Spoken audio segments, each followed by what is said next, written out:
Hey everybody, Side Gig Guy here. Today we're going to talk about planning for early retirement. Now I know a lot of my demographic is not even close to retirement age, but that doesn't mean you shouldn't be thinking about it or planning for it.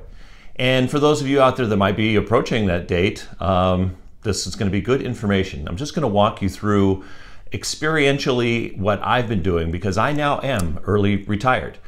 Now, the first thing you might want to think about is, what do you want to do when you retire? Do you want to travel? Do you want to see exotic places? Do you want to get a new hobby? Do you have a bucket list that you want to accomplish? By the way, here's my bucket list. You can pause it later if you want to actually look at the things I've accomplished and not accomplished. For me, I knew it was about working less, but actually continuing to work. I have every intention of continuing to work in retirement and to work as long as my body will allow me to work. Now I'll work a lot less and I also won't be beholden to my boss. It's important to think about retirement, I think, because sometimes it'll hit you out of left field. You know, maybe you'll suffer a layoff or perhaps you'll just get frustrated one day and quit. Heck, you could even maybe start a YouTube channel and make a video about it. But however you get to where you're getting, be prepared just in case your company decides they're going to part ways with you rather than you parting ways with your company. I've been planning my early retirement for about the last 5 years, since around 2017. Since I knew that I would still be working in retirement, I figured my first goal should be to get out of debt, pay off my cars, pay off my mortgage, pay off all of my credit card debt. The question was, how do you get out of debt? Well, I stopped spending and I started saving more and I started making double payments on things and just started gradually clawing away at the debt. Dave Ramsey has a lot of tips on getting debt free, and so I'd recommend you can go through him. That's where I get a lot of my advice from. I won't focus a lot on, the methods of getting out of debt. He does that. I'm just going to tell you it's probably the most important thing you can do is to get out of debt. So around 2020, when the pandemic hit, my brain started thinking that I might end up out of a job sooner than I thought. And I decided that I needed to accelerate the method at which I was getting out of debt. And that's where the side gigs came in. I started with DoorDash. I truly believe that DoorDash is an excellent job for someone who wants to work in retirement. It's not that hard. DoorDashing requires you to be able to drive. It requires you to be able to use a smartphone and apps on a smartphone, and be able to maybe walk up and down 2 or 3 flights of stairs on occasion. That's it. I was doing these side gigs to get out of debt. And I picked up one after another. First it was DoorDash, then it was Uber, then it was Grubhub, then I found Amazon Flex. And I just kept doing different ones to see which one I thought I could make the most money with and which one, worked the best for me. I wasn't really thinking that I'd be doing these as a retirement income because I didn't think I could make that much money doing it. The surprising part was I was able to pay off my mortgage doing side gigs in combination with my regular salary job. And to be honest, at that point, I didn't really care about my salary job that much because I discovered that with my new budget, not having a house payment, not having any car payments or credit card payments, I only needed about $1,900 a month extra. My wife is already on Social Security, so with that $1,900 and her pension and Social Security, we make enough to pay the bills. So now that you've figured out what you want to do in retirement, all you have to do is figure out how you're going to afford it. How are you going to pay for these things you want to do in retirement? So you need a budget. It's that simple. You should already have a budget. If you don't have a budget, make a budget. So after you have your budget for how things are looking today, you want to make that budget for how you want things to look in retirement. So basically you need 2 budgets. You need a budget for how things look today, and you need a budget for how things look in retirement. Because things will be different in retirement. Your sources of income will be different. Your expenses should be different as well too. So draw out both budgets. Then after you do that, think about a time horizon. A lot of people who have 401ks wait until they're 59 and a half to even think about early retirement because that's the soonest you can withdraw from a 401k. But there are some tricks to get at it earlier. I'll get to those in a minute. On the other hand, some people wait until they're 65 because that's kind of thought of as a retirement age, even though full retirement with Social Security is now 67.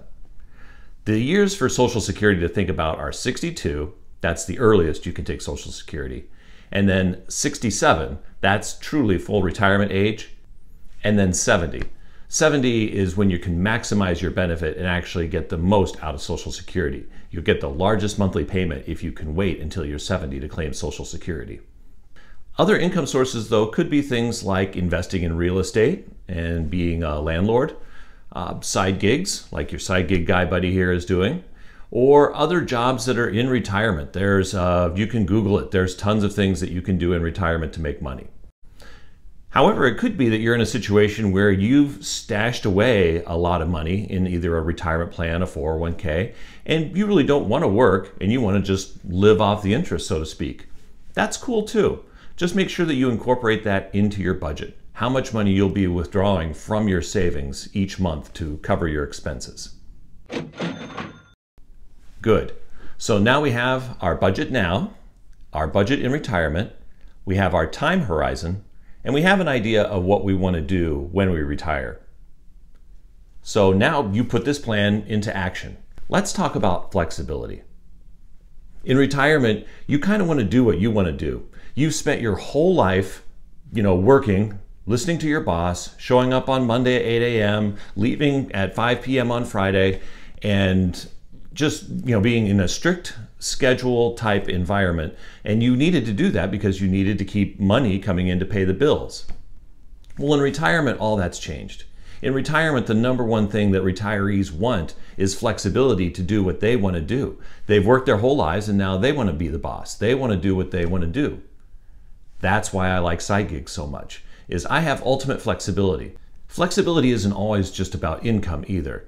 It also is about the flexibility to leave for a month or two and maybe go see Greece or Thailand or something like that. If you want to go do something in retirement, I suggest you don't do it over a weekend or over a week. Take a month and just go and do and experience something. It's a great big world out there. Meanwhile, most of you are probably asking yourself, when can I retire early? Once again, that's entirely up to you. If you have the means right now to quit your job and retire at 40 or 50 or 30, do it. Or if you want to keep working and increase the size of your savings, you can do that also. But ultimately, that question is only something that you can answer. And I really wasn't planning on retiring at 54. My employer had other ideas, but I was planning on retiring at 57. So it really isn't that big of a difference. It's only 3 years difference. I said earlier that most people wait until they're at least 59 and a half because that's when they can access their 401k. There's something called the Rule of 55. And that's very important because what the Rule of 55 says is that if you lose your job in the same year that you turn 55 years old, you can access your 401k money early. There's 2 or 3 methodologies to getting at it, but you don't have to pay that 10% penalty. I'll put some more information in the video, but you can just also Google 401k Rule of 55 to learn more.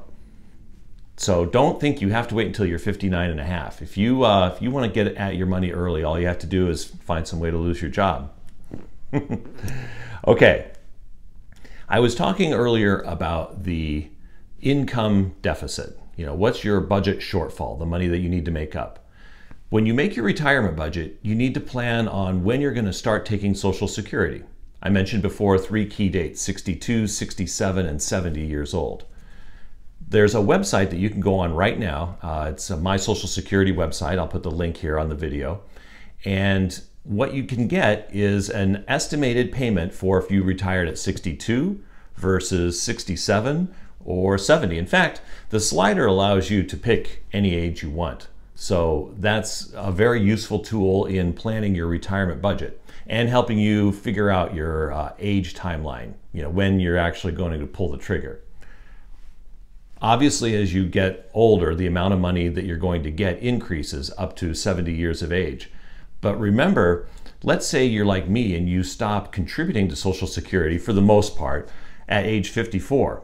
The My Social Security website has a tool where you can change your projected income moving forward until you take your retirement benefits. So my suggestion is that you estimate on the low side what you think your income is going to be into that tool, or even just maybe zero it out if you want to be on the safe side.